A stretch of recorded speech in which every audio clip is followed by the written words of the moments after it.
Ever since I was little, I felt the difference in how my parents David and Karen Richards treated me versus my sister Olivia. Growing up in Austin, Texas, a single whimper from Olivia at night would send Mom rushing into her room, cradling her until she fell asleep, while I, the 5-year-old big girl, would get a gentle pat on the back and the reminder, "Emily, you're old enough to be strong." I still remember my 7th birthday party. Mom had planned it at our local ice cream shop and invited 5 friends. That morning, Olivia decided she wanted to go to the Children's Museum. Moments later, the entire party was canceled. I spent the day apologizing to my classmates' parents over the phone, while Dad frantically rearranged plans for his little princess. It wasn't just birthdays. On the day of my elementary school science fair, where I won first place, my parents skipped my ceremony to attend one of Olivia's ballet recitals. She hadn't advanced past the preliminaries. In contrast, every straight-A report card I brought home elicited barely a nod of approval, quickly replaced by celebrations whenever Olivia managed a B in math. I also recall the time Olivia complained of a stomachache, nothing serious, but was whisked off to the pediatrician, returned with a souvenir toy, and treated to extra attention. Meanwhile, when I came down with a sore throat, Mom merely said, "Push through it, honey. You'll be fine." Over time, I learned to hide my tears as giant celebration cakes and glittering gifts were unwrapped for Olivia. I told myself, "Be resilient, always put on a strong front for your little sister." Those bittersweet memories forged me into someone with unbreakable determination. I realized early on that I had to build my own worth so I'd never again feel like a second choice. Ever since I turned 12, a burning curiosity about the human body took root within me. One summer afternoon in Austin, Texas, my grandmother gifted me a children's anatomy book filled with colorful illustrations of the spine muscles and heart valves. I devoured it so thoroughly that the pages grew dog-eared and the cover tore at the corners, an early sign of an irresistible passion. While my peers lost themselves in comic books or video games, I spent hours at my desk jotting down the names of ribs, highlighting the deltoid muscle, and tracing how blood flowed through the chambers of the heart. My heart raced the first time I saw a simulated image of a brain tumor removal. I still recall sneaking my mom's advanced medical textbook filled with tiny Latin terms into my room and looking up every unfamiliar word in a dictionary. Once, when my sister Olivia burst in demanding I play dolls, I only smiled apologetically and turned back to the pages of microscopic diagrams. My fascination extended far beyond mere reading. I joined my high school's science club, where I practiced dissecting a cow's heart and peered at cellular samples under a microscope. Mr. Stevenson, our biology teacher, encouraged me to volunteer at the local community clinic, where I listened to elderly patients recount their chronic illnesses with misty eyes. That's when I realized that the physician's role was not just knowledge, but also a deeply empathetic heart tuned to human suffering. By 10th grade, I had already planned to declare a pre-med major at the University of Texas at Austin. I spent countless nights in the library researching cartilage regeneration projects and annotating medical journal articles. On weekends, I would slip into the Austin Memorial Hospital parking lot to observe EMT teams loading stretchers. The antiseptic scent and the clatter of gurneys made me tremble, yet ignited my resolve to heal. This seed of medical passion within me was never a passing fancy. It was an unbreakable flame. It charted my course toward becoming a doctor, someone who sees not just bodies, but souls, and strives to mend both the physical and emotional wounds of those in need. Perhaps nothing stung more than the moment I stood alone on the school lawn, clutching my first place science fair ribbon, while the empty bleachers echoed with silence. It was the first time I realized that my achievements were taken for granted by my parents, undeserving of a congratulatory hug or proud applause. They had rushed over to Olivia's ballet recital, even though she only performed in the preliminaries. The distant clapping for her left me wiping my tears in the bathroom. That scenario was not a one-off. When I had to have surgery on my wrist after a skateboarding accident, a single cough from Olivia meant she was whisked away for x-rays, treated to her favorite cookies, and celebrated with calls from family friends. Me with my bandaged arm, I only heard, "Just tough it out, honey. We don't want your sister worrying." I understood then that I wasn't seen as someone important. Then one spring afternoon, after what I believed was the most crucial medical school interview of my life, I received a single text, "Congrats on graduation. Then we can worry about you." It was from my mother standing in for any real inquiry about how the interview went. I felt relegated to a dark corner of their priorities, my feelings left unacknowledged. There were moments I asked myself, how much do I even matter? My tears were never tools to make my parents look back. Instead, I learned to bury the sorrow and use it as fuel. Every time a mentor or friend praised my work, I knew they truly saw me something my parents never managed. The pain of abandonment forged an inner strength in me and fueled my resolve to prove that I would never again be anyone's second choice. I will never forget the day the doctor ushered me into his private exam room and uttered 3 chilling words, "You have degenerative disc disease." I was only 16, entering my sophomore year with dreams of becoming a neurosurgeon. But my spine had betrayed me. Shooting pain radiated from my neck down to my hips, numbness creeping along my nerves as if tons of weight pinched them. The doctor explained that the discs between my vertebrae had worn out, compressing nerves, and without surgery I risked losing sensation in my lower body. Hearing this, my heart felt like it dropped into my stomach. I pictured the surgery, spinal fusion, metal hardware, months, maybe half a year of recovery. Every plan I had, science club scholarship, exams, suddenly hung in the balance. Instead of sympathy, I called Mom with quivering lips. When I told her I need surgery soon, she murmured, "Olivia's graduation is in May. Can it wait?" I choked on a scream, trying to stress the urgency, but my words fell flat. My parents' silence after insisting wait for the baby's big day burned hotter than any pain. I felt like an invisible patient, critically ill, yet not a priority. That night, I curled into my pillow, tears soaking the case, questioning if my family truly understood I was fighting for my life and my medical dreams. The next morning, I resolved that if my parents wouldn't stand by me, I'd stand up for myself. I began meticulously logging every symptom, daily pain levels on a 10-point scale, episodes of numbness, the exact times I could barely move. I planned to arm my medical team with undeniable evidence. I knew the surgery of destiny was looming, and I wouldn't let anyone, family tradition, or my sister's graduation dictate my fate. From the moment of that diagnosis, I vowed I would conquer this to prove my worth could never be underestimated.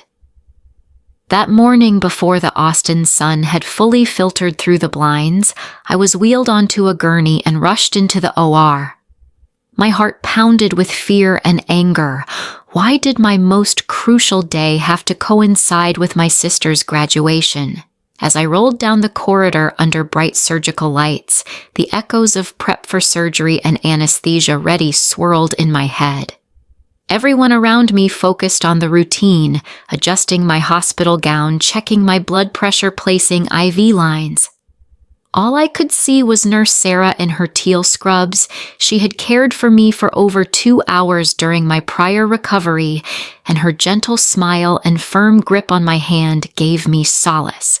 When the anesthesiologist asked for my name and birth date, I whispered Emily Richards, August 12th. My final conscious thought was a silent vow: I will survive. I must survive. The planned 4-hour spinal fusion suddenly escalated, alarms blared, and I heard the surgeon murmur, blood pressures dropping. Prepare an emergency fluid bolus and a whispered exchange. The compression is too close to the spinal cord. We need to expand the decompression site, extend the procedure time. I vaguely registered the cold sting of fluids flooding my vein before the world faded to black. When I awoke, I was in the post-op recovery bay, my back taut, as if strung on wires behind a blinding white curtain. I gripped the side rail, blinking against the harsh lights. Sarah sat beside me, phone in hand, her wallpaper showing my cap and gown graduation photo. She was waiting to update my family. I tried to sit up, my voice ragged with tears. "Sarah, where are my parents?" She lowered her head, her tone soft yet heavy. "They haven't arrived, sweetie. They're at the celebration." My chest ached with heartbreak, but beneath that emptiness, a fierce resolve ignited. My family might not be here, but I had Sarah, and I had me. That day's surgery cloaked me in solitude, yet it also awakened a truth: no one will ever determine my fate again. When I opened my eyes to the blinding white lights, all I saw was the vast hospital bed and 2 empty chairs at the bedside. Everything around me was silent except for the rhythmic clicking of the heart monitor, each beep drilling into my mind. Sweat trickled down my brow as I tried to sit up, but a searing pain along my spinal incision forced a strangled groan from my throat. I glanced down at the IV line, the cold plastic tethering me to this harsh reality in a way no nightmare ever could. I whispered Sarah's name, the nurse who had stayed by my side the moment I woke up, and waited heart-pounding for her to appear. Moments later, she emerged, her expression a blend of concern and tenderness. Sarah sat beside me, squeezed my hand gently, and leaned in to murmur, "You're not alone, Emily." That warmth was like a small ember igniting in my chest, just enough to stifle the piercing cry of pain. Sounds beyond the curtain, the scrape of wheels, footsteps of medical staff swept past me like thin smoke, as though I were invisible. My family, I knew, was swaying beneath the glare of the graduation stage, raising glasses to celebrate my sister Olivia, while I, once the ambitious eldest child with dreams of medicine, remained unacknowledged. Tears streamed down my face, not from physical agony, but from the unbearable emptiness of abandonment. Sarah quickly wiped away my tears and pulled out her phone, showing me my photo in scrubs and cap from the day I matched into residency. She said softly, "Your family can wait, but you need to get well first." Those words were a spark in my soul, melting the ice of neglect. In that hushed moment, I vowed to myself, even without parents at my side, even with no ceremonial applause for me, I would stand tall. I would harness the strength born of my own will, ensuring that every drop of sweat and every breath in this recovery room would carry meaning. And I knew that Sarah and the version of myself forging ahead would be the family I chose, the force that would propel me forward on the path I had long yearned to walk.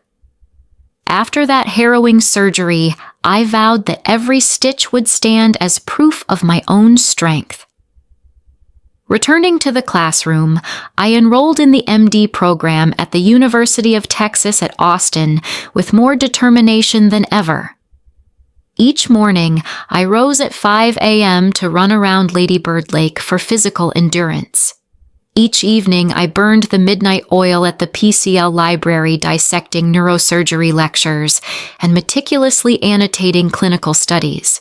In my second year, I joined the preceptorship program at Austin Memorial Hospital, where I donned my first surgical scrubs. My hands trembled as I held the forceps for my initial sutures under Dr. Harrison's guidance.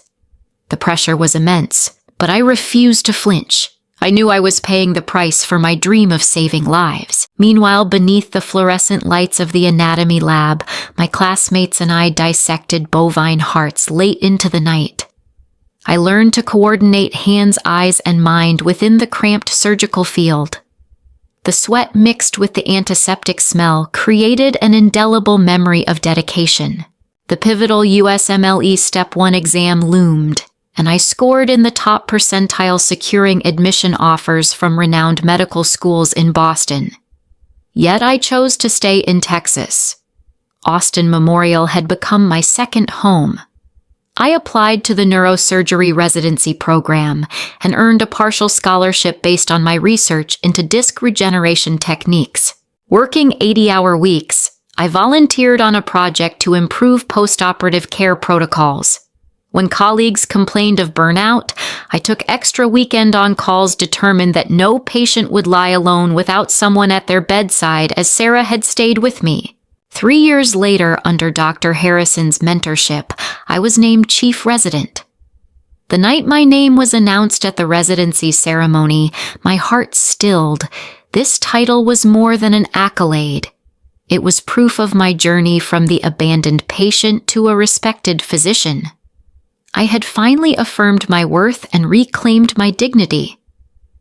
One ordinary Monday afternoon, as I was scanning my inbox before heading into my shift, a cold headline glared back at me: Candidate Review Request, Director of Patient Experience. I clicked the email and froze when I saw the name of the first applicant, Olivia Richards. My heart raced. I couldn't believe it. My sister, the same person who'd left me alone for my life or death surgery, was now vying for a position at the very hospital where I was chief resident. I read through Olivia's resume: a degree in healthcare administration from a prestigious private college, a stint as a patient care coordinator at Seattle Presbyterian, even credit as lead author on a patient experience improvement project. Each bullet point felt like a dagger pointing at our shared past of abandonment and sibling rivalry. Rage and a hollow ache surged through me once again. She was riding on my accomplishments, following in my footsteps to claim my spotlight. I quietly dialed Diane in HR, my voice unnaturally calm. "I need to recuse myself from the initial review process," I said. "I have a familial relationship with one of the candidates." Diane made no further inquiries, simply noted my request, and assured me Olivia's file would remain under impartial consideration. But as soon as I hung up, I felt a creeping dread.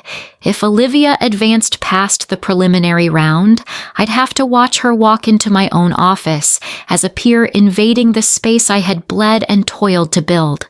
In the days that followed, every time I met with Diane to discuss interview logistics, I caught glimpses of Olivia striding down the hallway in her admin jacket, her cheerful smile tinged with something I couldn't name.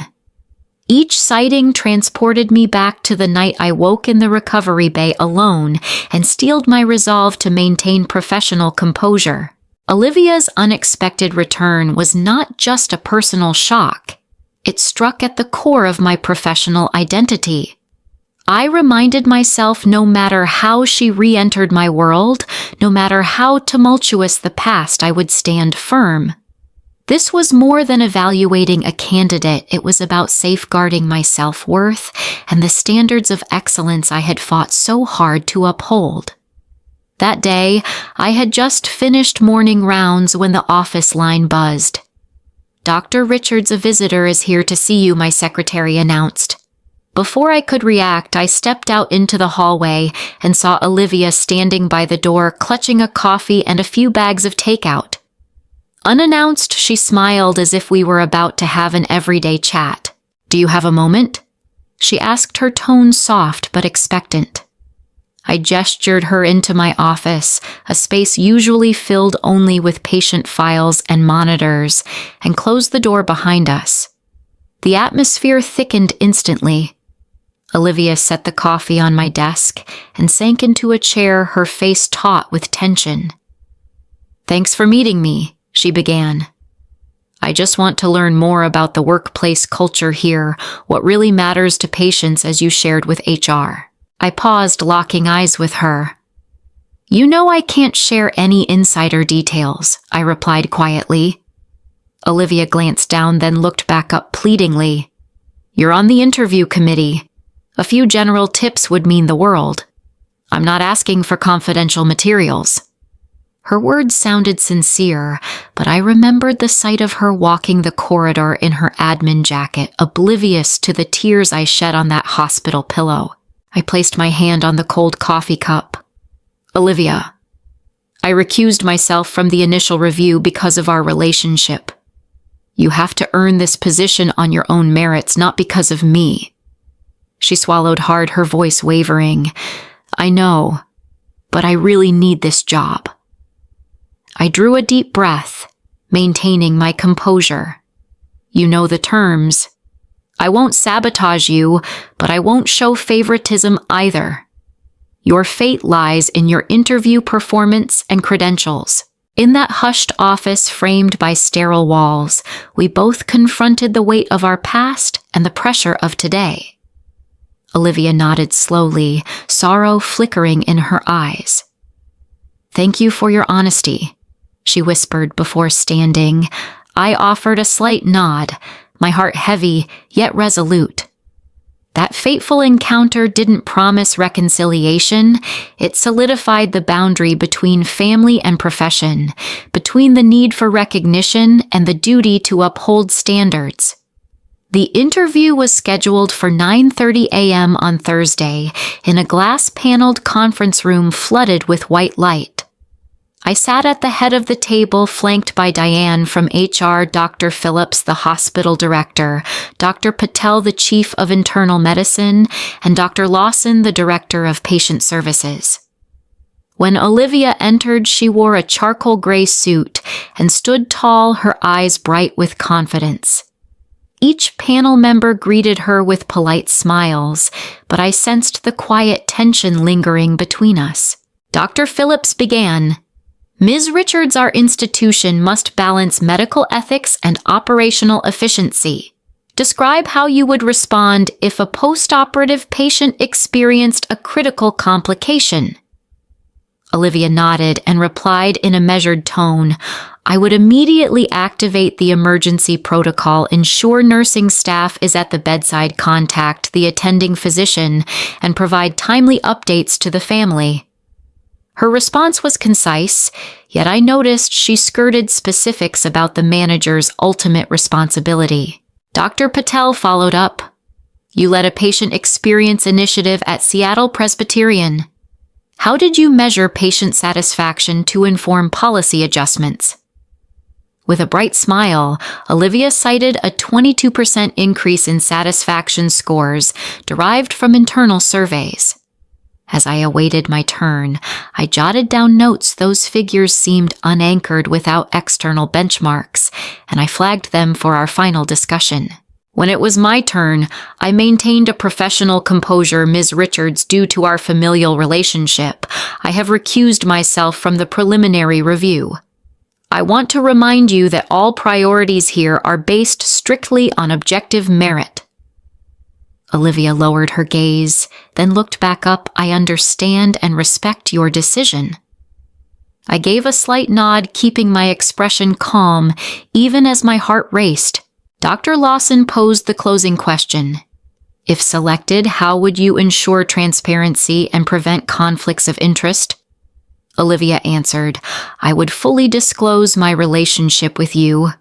Establish multi-stakeholder oversight for resource allocation decisions, and adhere strictly to governance protocols.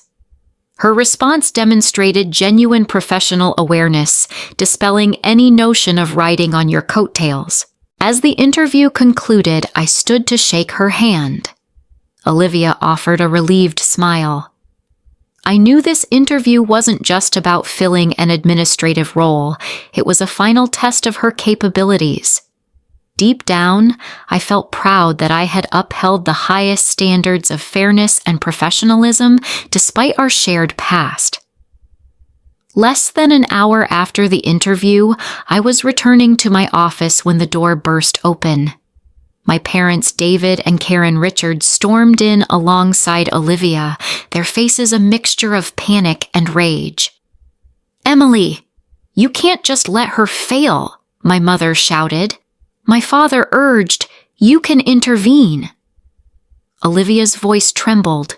"You intentionally sabotaged me in that committee, didn't you?" I stood my tone icy. "The committee's decisions are based on merit and qualifications, not blood ties." My mother looked flustered, stumbling over her words. We wanted to help you succeed. My father insisted families should stick together." Olivia snapped back. "Where was my family when you left her alone after her surgery?" At that moment, Rachel, the recovery nurse, appeared in the doorway, her expression solemn. She spoke quietly but with unwavering clarity. "I'm Rachel, the nurse who stayed with Emily after her surgery. Her blood pressure crashed twice. She suffered a spinal fluid leak that required emergency intervention. Your calls never came. You never visited." Silence descended. My mother's gaze dropped, her lips quivering. My father's shoulders slumped. He had no response. Olivia, voice cracking, turned to Rachel. "Why didn't you ever tell us?" Rachel met her eyes. "Because you weren't worth the trouble. But today I want your family to know the truth." Dr. Phillips entered then, his demeanor both compassionate and firm. "This hospital stands on transparency and professional integrity. Every decision here prioritizes patient welfare and competence, not familial connections." My parents retreated, their faces etched with shame.